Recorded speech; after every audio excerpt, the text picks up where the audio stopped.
Stojíme na mieste, kde sme sa stretli pred mesiacom aj s pánom ministrom práce sociálnych vecí.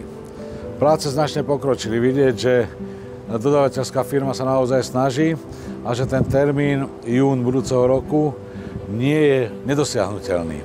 Verím tomu, že tu vznikne zariadenie, ktoré bude takým bodom istoty pre ľudí, ktorí majú mentálny handicap. Oni dnes navštevujú aj naše zariadenie KORY, alebo sa o nich starajú domácnosti. A z toho sveta okolo nás mnohí jediné, čo majú, že vedia, že sú tu doma. Nájdu tu svoje domov aj do budúcnosti, zostanú tu medzi nami tí, ktorí dokážu žiť v takomto type podporovaného bývania. Preto toto zariadenie považujeme za mimoriadne dôležité pre naše mesto, pre celý tento región.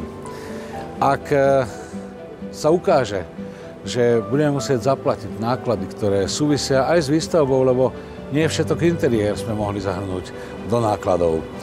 Budú to náklady na budúce prevádzkovanie, veď tu budú musieť byť nejaké opatrovateľky, ďalší sociálni pracovníci, tak si myslím, že mesto má morálnu povinnosť vysporiadať sa s týmto.